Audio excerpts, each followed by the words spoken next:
Hey, my name. cut. My name is Ricardo Pereira, and I love comic books. You may find it's silly, but it's actually one of the most passionate groups of people in the world. With the general stereotype of it being for kids, when really most comic book fans are teenagers and adults.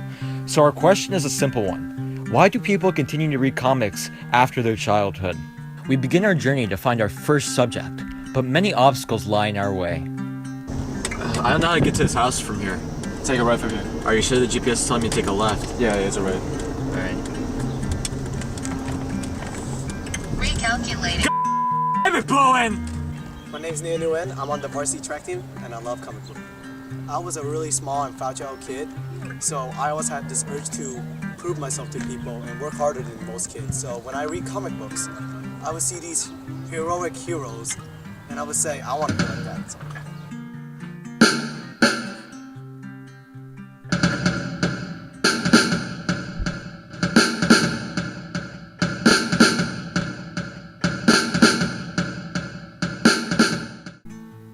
On a sad day, we find our beacon of hope, the comic book shop.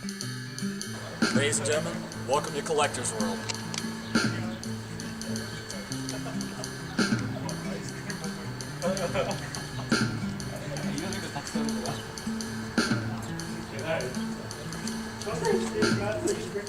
What's up, Andrew? Good, man.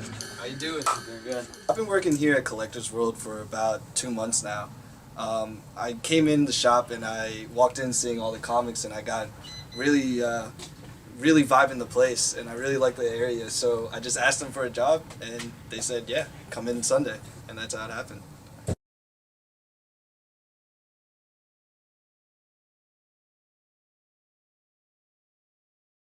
the one hero that really truly affected me was Barry Allen, also known as the Flash. He was this ordinary guy, and then one day he was struck by lightning and became the fastest man alive. It's kind of dumb, but as a kid, I hope I was struck by lightning.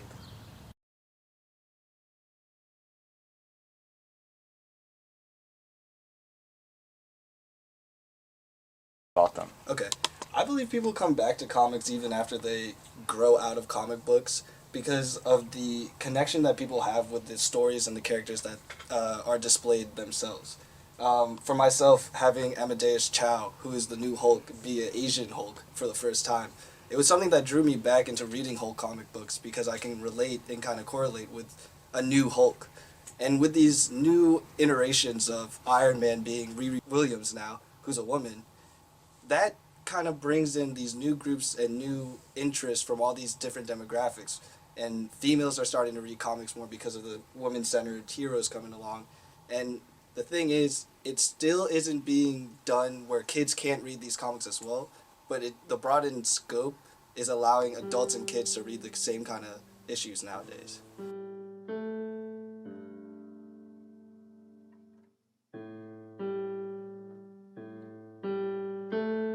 For our final subject, we go back down memory lane to interview comic book store owner turned teacher.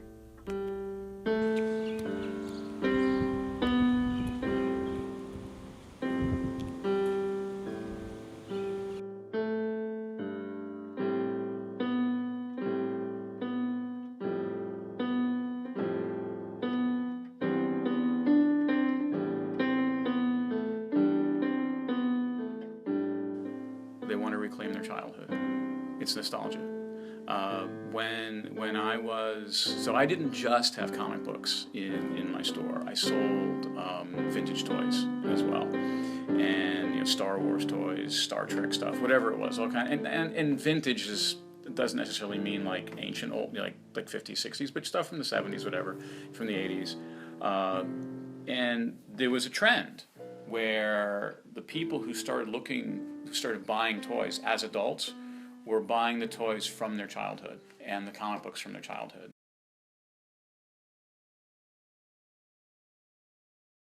With the rise of digital comics coming in our age and day, I think it is a little intimidating to have more people start moving towards a digital way of reading their comics. But luckily, we still have customers and we still have people coming in who wants an actual physical copy, as the physical copies are more able, or you're more able to have an investment kind of thing in them, as you're able to resell them compared to the digital prices or digital comics where you just buy them and that's for yourself and that's it.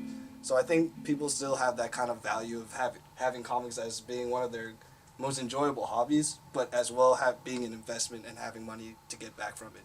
So I think the digital era is kind of scary to look at, but I don't think it's going to overtake the physical copies or physical comics that people still want to get. Big question of the day. Okay. Why did you quit college to start a comic book shop? So I quit college to open up a comic book store. There's this big story behind that. So as a teenager, and through high school and into college, I was going to comic book shows, and I had, by this point in time, I had a huge collection of comic books, and there were the dealers that were always at the shows that had the Captain America ones, the Fantastic Four ones, all that stuff, the big ticket ones.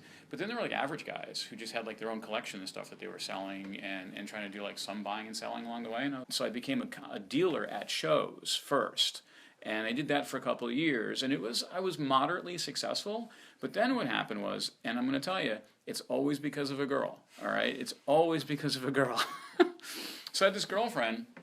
She had graduated ahead of me. She was in an art program to become an art teacher. So she was living in Saratoga, New York, and that's where her family was. We were going to school in New Paltz in New York. And she was done, and she was looking for a job.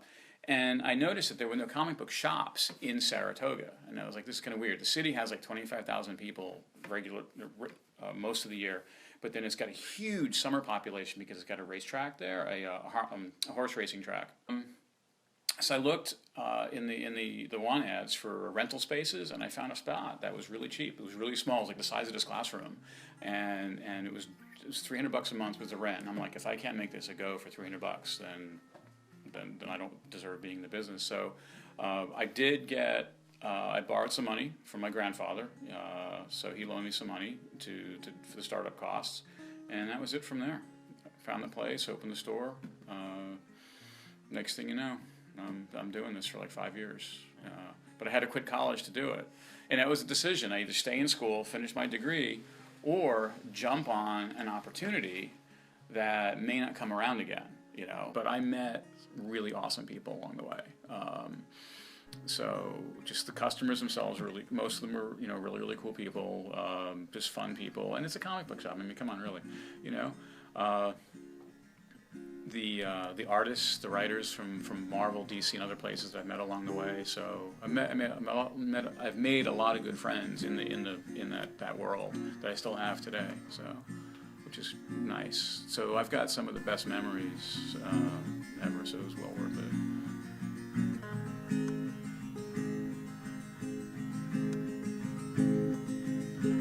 After interviewing all of our subjects on why they read comics after their childhood, whether it was to inspire them to train, whether it's their living, or if it's to reclaim their childhood, the answer is simple. People read comics because in the end, you can't help what your heart longs for. Oh, this is the jam! It's a small town girl living in a lonely world. She took the midnight train going anywhere. Alright, that was a good cut. Birds, watch out!